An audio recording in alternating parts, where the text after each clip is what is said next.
Because along with the Greeks conquering the world, they brought with them their wonderful rich traditions and their lifestyle. And you got to remember that prior to this, the Jewish people basically were an agricultural community.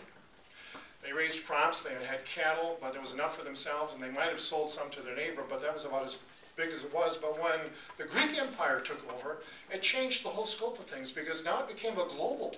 And now you were trading not only in raising cattle, not only in grain, not only for yourself, but perhaps for the next country. And along with that came a whole monetary system. They actually had coins that allowed you to work between countries, and you could, between Egypt and India and Greece and Asia Minor, there was this wonderful, powerful commerce taking place. And the whole culture of this Jewish community began to change. You could be rich. You could be rich very easily. But you also could lose your money very easily in the midst of this, because there was this volatile ups and downs. You could invest in, and so you had the dynamics of going on, not only of just simply living under the culture of the Greek community, but you had the dynamics of what was going on in the economy of the world. And along with that, people became rich, but people started to worry. How do I keep my money? Or how do I pass it on to the next generation?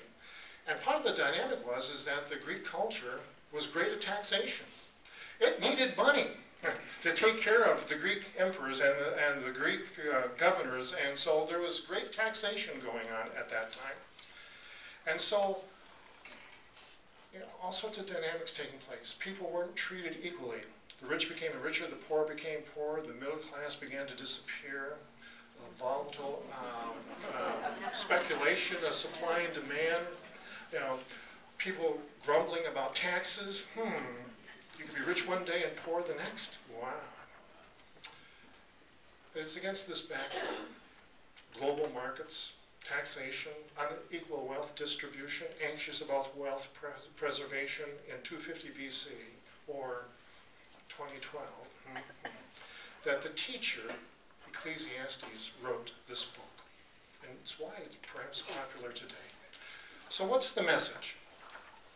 I got ahead of myself. No, it's all right. You need to understand that the message, this is a complicated book. All of Scripture is a complicated book. And you can take any one piece of Scripture and make it say anything. You can prove whatever you want by pulling out any one piece of Scripture. The important piece of this is how do we interpret Ecclesiastes is like how we interpret any other book. And that is that we let the whole interpret the parts. We let the entire message of the book interpret any one individual piece, just like we do for the entire Bible. We do use one piece of Scripture, I think, as the lens for the entire Bible. It would be John 3:16, for God so loved the world that he gave his only son. That's the lens, that's how we read the entire Bible. How do we read the book of Ecclesiastes? Martin Luther wrote these words: the purpose of the book is to drive away anxiety and worry, and to encourage a life of happiness, enjoying the things that are present as God's gifts, being involved in the activities of public life, and not worrying about what may come in the future. That's the lens that you need to have on when you look at Ecclesiastes. And as you look at any given verse, because there are lots of crazy verses in there, and lots of, real pessimistic, tough stuff one would never even want to hold on to until one looks at the whole. And then you've got this wonderful piece from Martin Luther. So let's take a look at some of the themes then that are woven through the book. The number one theme in Ecclesiastes is vanity. 70 times in the book of, 70 times in the Bible, 37 times in Ecclesiastes do we find the word vanity. The Greek word is hebel, H-E-B-E-L. When Jim comes, impress him with your knowledge of the Hebrew language, hebel. Vanity. Vanity of vanities. The very first verse of Ecclesiastes and the very last verse of Ecclesiastes, if you eliminate the epilogue, is all about vanity. Life is vanity. Life. And the Hebrew word and understanding of vanity is nothingness, meaningless, emptiness. Vanity, one of the definitions from the Hebrew would be, it's like a breath of air. Go out in the wintertime, or smoke, but go out in the wintertime, and blow, and you see that breath. There's no substance to it. You can't grab it. It disappears quickly, and that's this vanity. Life means nothing. It's empty. Interesting way of looking at it, but as one begins to look at life, it's possibly true. When I was a pastor at American Lutheran Billings, I did a funeral for a man once, and the burial was about 80 miles north of town. And as we were driving out there, the funeral director was saying, "No, I need to prepare you for where we're going. We were out yesterday, don't worry, we were out yesterday, we mowed the grass, and I think we chased all the rattlesnakes away." Because the rattlesnakes were sunning themselves on the tombstones. So we drive on the highway, turn off to a gravel road, turn off to a dirt road, and out there in the middle of nowhere is this cemetery. And what in the world is this cemetery doing out in the middle of nowhere? And here we are burying a man whose roots come out of that area. And then you begin to look. And from the cemetery, you could look down the way, and you could see what was left of a town. Not a building in sight. You could only see where streets once were, and every once in a while there was still a hitching post. Now, Billings is the largest town in Montana. There's 100,000 people in Billings, in a state of 800,000. I mean, so we're the elephant in the room, and of course everything revolves around Billings if you come from Billings, okay? Vanity of vanities. Because 100 years before this moment, that town was the largest town in Montana. And in 100 years, it disappeared. Vanity of vanities, whatever you think is important. And so think about that. Think about the great nations, the great cultures, the great people. 100 years from now, most people living will have no idea about President Obama. They won't even know his name. What we think is most important today, vanity of vanities, it all disappears. And that's the number one theme, or one of the themes, the most common theme in the book of Ecclesiastes. The second one is death. Death comes to everyone. It's non-discriminating. It comes to the rich and the poor. It comes to the foolish and the wise. And it comes to the young and to the old. We're reminded of that very tragically here in the state with the tragic accidents. I mean, we've all embraced the death of young people to know. It's one thing for great-grandma and great-grandpa to die at the glorious age of 95, but losing a little baby, losing a young college student, death comes to everyone. It's inescapable.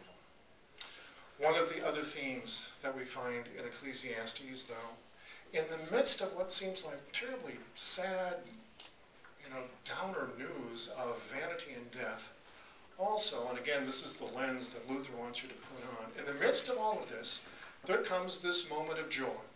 This is the day that the Lord has made. Let us rejoice and give thanks to God. This is the day, whatever comes your way, that this is a day to celebrate. This is the day you got.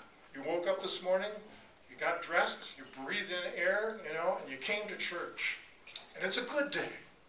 And we need to celebrate that kind of a day. Eat, drink, be merry. These are the kinds of things that are important. Joy comes to us all. And if those who have eyes to see and ears to hear understand that there are things to be joyful about each and every day, even in the midst of great sadness. I remember, and it's part of the book that I wrote, the story of a family, a young couple who were, got married and were expecting their first child. And they were so excited. I mean, they just bubbled, and they counted each day, and they measured each moment of this tummy, and couldn't wait for the moment.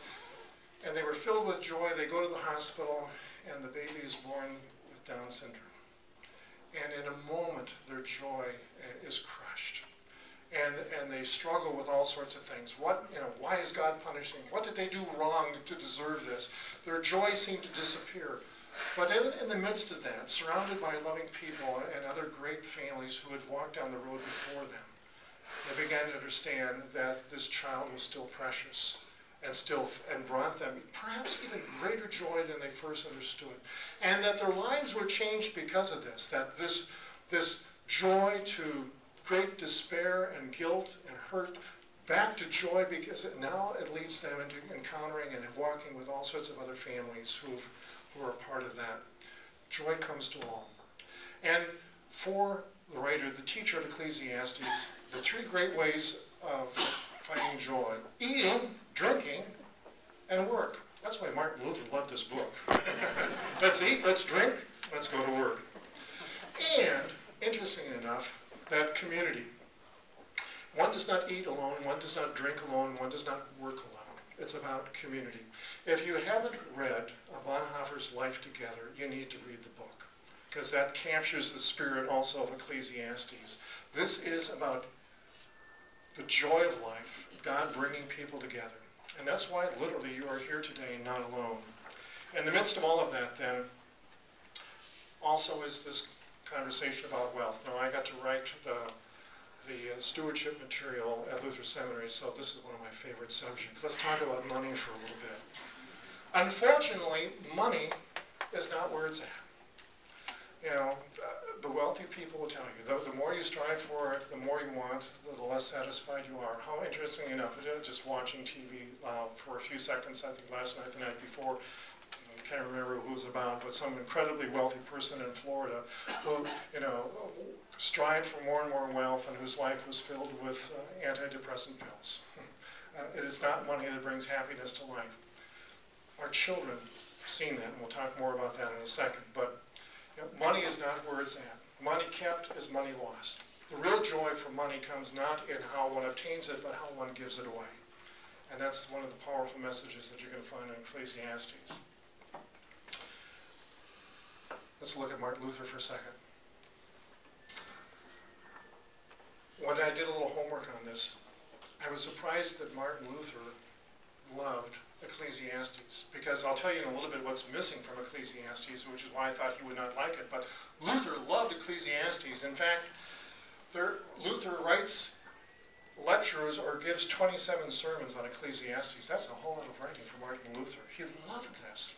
One, because it's about eating and drinking, all right, probably.